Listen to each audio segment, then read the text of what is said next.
Welcome to the podcast.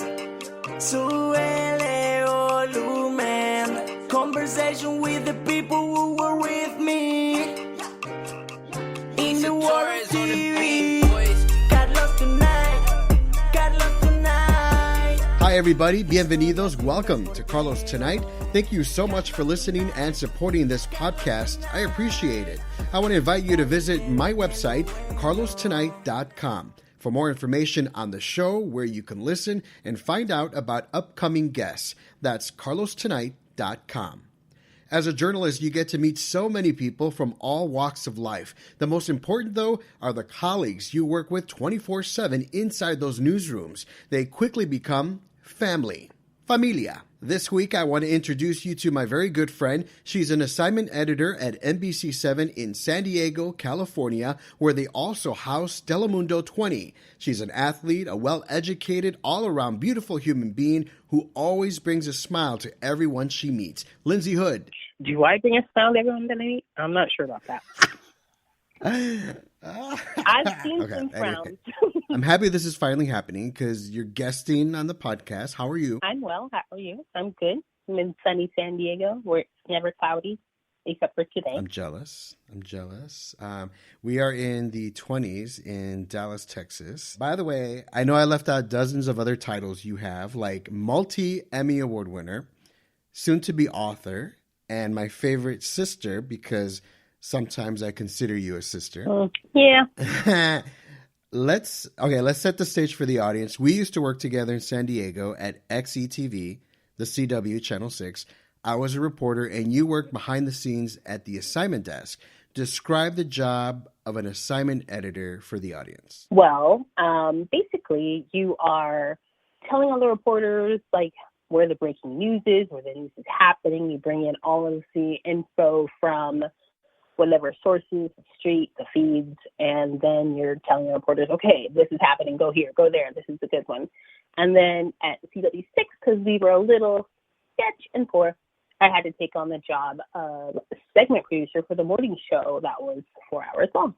So then I would book guests and talk to all sorts of people, and that's about it. I miss those days. So yeah, that was fun. When they closed the CW, I moved to CBS in Northern California, and you stayed in San Diego, and you're now working for NBC and Telemundo. ¿Ya puedes hablar español? Un poquito, pero cuando mi compañero es en el baño, yo trae el mensaje. Oh. And who might that be? Cynthia, yes, it is. Qué bueno. Qué bueno. I feel that a good assignment editor has to be a well-organized person. How do you handle reporters, photographers, editors, the boss, the phone ringing, and not to mention those police scanners on your desk every minute of the day? Plus, it's half English and half Spanish, right? It's called Adderall with a capital A. Lots of Adderall. That's the secret, huh?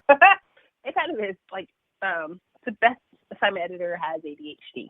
So we can multitask and go from thing to thing because we're already doing it anyway. And the Adderall actually helps me focus. Like, oh, this is what focusing is like. So it's fair. Sounds like fun. Broadcast journalism, it's something you always wanted to do, or is it a career that you stumbled upon? Well, when I was a kid, I wanted to be a veterinarian specializing in ophthalmology. I don't know how I got to that. If you go to my debutante book, like the little yearbook, that's what it says. Then I was like, oh, I want to be a lawyer. And then I realized that sounded really, really boring. But it wasn't until I got all the way through college, pre-law, vice president of the Pre-Law Society, that I was like, ugh, that sounds terrible. And then I did an internship at a radio station, and I just loved the get up and go. And they were a little wild. I couldn't really keep up because those like stories you hear about radio stations being lots of alcohol, lots of anything that's bad, that's actually accurate. So then I moved into news because I was like, I feel like media, but I'm smart enough. And so I really liked it. I was a history or American studies major, so I thought I had a good time. And so I went back to school school to get a special certificate, and then I have been in news ever since. That's so cool. So as a reporter, I, read a lot of newspapers. I looked online, emails, pretty much everyone I met throughout the day, I would say, hey, what's going on in your neighborhood? How do you get ready for the day as the assignment editor? Because I'm pretty sure you have to know what things are happening everywhere. Right. So I wake up every morning at 6, and I have about 5 or 6 different newsletters come into my email, and I read those. So I start with the California Sun, which I really like. And then I have the LA Times newsletter. I have the New York Times. I have the WAPO, the San Diego Union Tribune. And then we also, because we are part of the NBC-owned television stations, we have our NBC West Coast offices. They send out a whole summary of everything that's happening on the southwest of the United States. Well, actually, yeah. And I read that. And then I'll go on Twitter, see what people are tweeting about. And then I read ProPublica and iNews Source. And then I just take those, whatever I find that's good, and then I tell my boss, hey, I'll start texting him around 7, and be like, this story's good, this story's good, this story's good.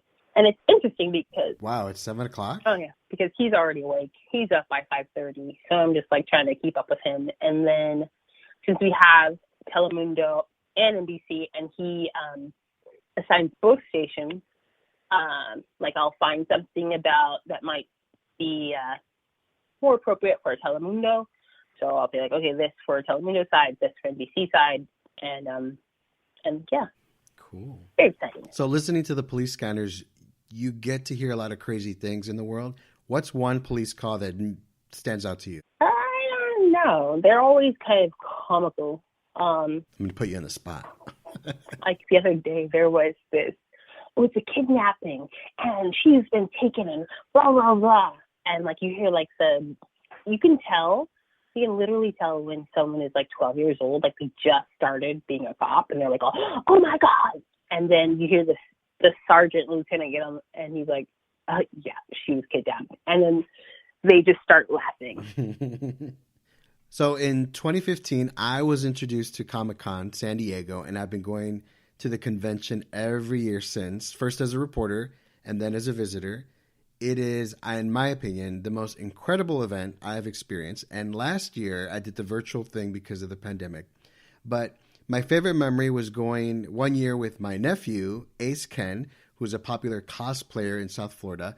Lindsay, you played a big part in helping Comic-Con get covered year after year. What was that like? And do you have any good memories from the convention? I do, actually. I met John Lewis. Oh, that's right. Good Trouble at Comic-Con, and I was just there was all sorts of people that were famous walking by. I was like, whatever. I don't really care. But then when he came, I was like, oh my God. I was stoked. I took a picture. I was smiling. That was exciting for me. And I can't remember what, Aisha Tyler was walking by, and I was like, whatever. Move over. John Lewis, hi, come over here. So get away. Back up. We got a real celebrity. So that was pretty exciting. That's cool. So in my last episode, I talked about how small the television news industry is, meaning we all know each other because we've all worked together at some point in our careers. And for example, from time to time, you get to talk with my real sister, who's also in television news. Oh, yeah, she is. We work for the same company. How do you view the industry now? And is social media helping things or hurting the industry? I don't know that it's hurting it. It's just that certain people they are more persuaded by what they see on social media, and they believe it to be true, and they're not as adept at figuring out what's true and what's not true, and knowing who's a blocker, and then who is really taking the time out to figure out the truth. And like the truth could be A, B, like, you know, left wing, right wing, whatever. Just look for the truth. And that. Yeah. So sometimes social media hurts that way. But then on the other hand, it really gets the message out to a lot of people that don't watch the news and they don't read the paper and they don't do all these things. So I'm like 50-50 on that one. And speaking of knowing people, I forgot. Tell us how you know the Secretary of State of California, Dr. Shirley Weber. Oh my God, I'm so excited. So when I went to college, she was like my freshman professor in speech communication. And that was a trip. And she is a no nonsense professor. Like she was like, no, that's wrong. No, whatever. I mean, she doesn't mince words. She just says the truth. I like those professors. Yeah. She just looked at me like, really? Okay. And so I took her class 3 different times while I was at San Diego State. Not all speech. Yeah. She had other different classes. But yeah, she was my college professor. Have you hit her up for a job? I'm just kidding. Not yet. It might come. It might come. That's cool. How inspiring is that for, say, little girls out there? Do you think it opens the door for more women, more Black women in these roles? Yes, definitely. Like I was listening to her speech when she accepted the nomination on the assembly floor, and she, like I said, she doesn't mince words. So she said, "I didn't really want this job. I was kind of about it." And I was like, "Wait, what?" And then she was like, "Then I realized that my parents were never able to vote because we like ran from Arkansas in the middle of the night." And she's like, and now I'm like, oh, wait a minute.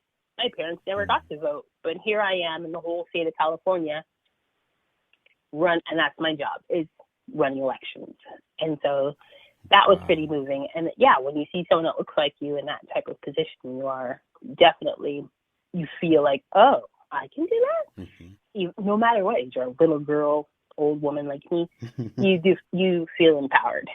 So, and then her daughter is running to take her seat, and her daughter is a gynecologist for Sharp Healthcare. Oh, wow. I didn't know that. That's cool.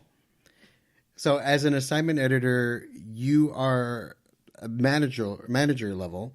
What advice would you have to young reporters either entering the field of journalism or maybe even moving into your television market for the first time? Don't annoy the assignment test.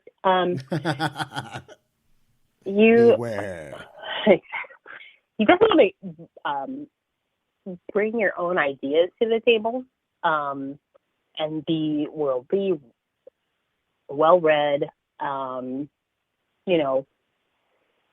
You definitely want to be able to have a conversation with your assignment editor and your news person, like your managing editor or your executive producer. So you can actually be like, well, you know what, I don't like that story. Let's do it this way. You need to be able to be versatile in your knowledge so that you bring something to the table. Absolutely. Conversation with the people who were with me in the world TV. Got lost tonight. Historias de un reportero. Earlier I mentioned you're a multi-EMMY Award winner. In fact, I lost count. Is it 3 or 4? 3, and then 3. Yeah, 3. 3, okay. How would you describe the feeling, and this question is for me because I never got to ask you, how would you describe the feeling of being nominated? I remember jumping up and down like a schoolgirl, and then being on the stage accepting the trophy. Well, I was on the board of governors for the Emmys for about 4 years, so when I got nominated, it was like, oh. I don't know. I was like, okay, well, now I'm going to keep working so we can get the show on the road. But then I was like, oh, that's really exciting. And then getting on the stage, and since I was on the board of governors, I was running around in the audience, feeding people and doing stuff. And I was like, wait, that was my name. And then I ran up there. I did have a speech prepared, didn't even think about it. And that was crazy. That was really cool. So then you're like, oh, I was really smiling ear to ear because you're like, oh, somebody noticed that I do a lot and I do a lot of work. That's so cool. Congratulations again. No, thanks. I mean, hopefully this year I get nominated. We did enter some stuff. And this year's going to be special because the ones we entered, like, the last 2 years, it was because, like, I helped, like, facilitate the information. And, like, one was for a plane that landed on the freeway. Yeah. And so I was able to get the crew there quickly and get them all the information they needed and like, get, that kind of stuff. But then this year, I wrote all of the packages that we entered. So I'm hoping to get a nomination. Wow. I know. I wrote them all. So I'm very excited. Like, if I win, then it's game on. You go, girl. I know. I'm going to bring it. I'm cheering you on. Yeah. Well, last year, I won was for Telemundo. And that was pretty exciting because I think I was like the only non-Spanish speaking person on that entire thing. And I was like, my photographer, Armando Flores, he's like badass. So he was like, we're going to there. I'm like, yeah. And we're just like behind the scenes, like, run to that fire. And like, he was like underneath this like arc of fire because like there's a pallet placed on fire. It was nuts. You should do your acceptance speech in Spanish right now. I have to practice with my Google Translate. Conversation with the people who were with me. In the world TV. Got lost tonight. So Emmys aren't the only thing you have on your mantle, right? You also have medals and other prizes from competitions like Spartan races, right? So I've done lots of Spartans. And then for the last 2 years, I did the World Championships for the Spartan Para Elite. What was the one that we went to? We were in San Francisco, I think? We did the Giant State. No. It was like the stadium. I'm not from there. Yeah, that was fun. So where do you get your motivation to compete, and how do you prepare for a race? Well, when it's not COVID, I do a lot of weight training and endurance building, because I'm not really a runner, so I have to do a lot of endurance work to be able to run for those short little sprints. I remember you kicked my butt at Orange Theory that one time. By the way, Orange Theory, for those who don't know, is a full body 1 hour workout, and they focus on endurance and strength. That I remember. I have a lot of endurance. Yes, I remember. Although right now I think you could probably beat me because it's been COVID and I've been like, I don't go to the gym. I don't know. Unless lifting something heavy. Well, I don't know about that. This is a serious one. Do you have fun kicking boys' butts at everything you do? Bullies or boys? What do you think? Do you have fun kicking boys' butts at everything that you do? Well, that's a compliment and a fun question. I mean, for me, it's more about able-bodied versus disabled, because people always look at me like, oh, you can't be a black female and be disabled. And there's connotations that come with each of those. So I try to kick people's ass when I'm doing anything, because they already have me like, oh, you're black. Well, I'm not be that smart. Like, yeah, I am smarter than you are. And then we have well, you only have one leg, and so then I want to beat them at that. I think it's and then I'm a woman, so they're like, but so for me, I think it's a level of very competitive. So like, but for me, it's not like I want to win just to prove you wrong. It's not. There's a more of I just want to prove you wrong, because so many people are so ridiculous and they just seem to cut people down. So. I just want to win. So let's talk about your latest project. It's called Stories of San Diego, where you put a spotlight on those impacted the hardest by COVID-19. How do you get involved with that, and how are these stories going to be told? So I started with like just a book proposal, because I was like, I can write a book proposal. That sounds fun. And I just wanted to highlight like the racial inequities between people of color and people not of color, and how COVID has affected them. And so I was like, oh, this would be a great book, and we can do all these like really like tell the real story and talk about history as it's happening. And then I was like, oh, we can make a website. And so then we can, let people tell their own stories, and then we'll write the book, but then you guys say your own stories on this website. And And I just got San Diego State to agree to archive it for forever. So when, kids are going to learn about COVID in 2020 and like the year 3000, it will be there and they can like learn, oh, wow, that's crazy. And like historians will be able to reflect on it. And that's so important. Yeah, because, journalists, we can only tell like a little bit of the story because we only have 90 seconds to like do a package. And, there's not a lot of time to do the really in-depth stories. So it's important to capture it so that people can learn from it later.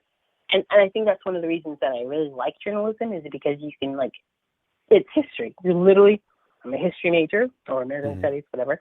And you're literally like writing down things as they're happening. And that is what a journalist is. So how inspirational do you think these stories will be in the future? I don't know. We'll see. I just hope that they not just inspire, but teach people about the truth, and you're not just getting something that was vanillaed up, like Thanksgiving. Thanksgiving, like the Indians came together and we had some food and it was great. Like, well, actually, no, that you were celebrating because you massacred all these people and they were dead. So, that's terrible. But I want them to know the truth and not something that was, made into something very happy and Hallmark-like.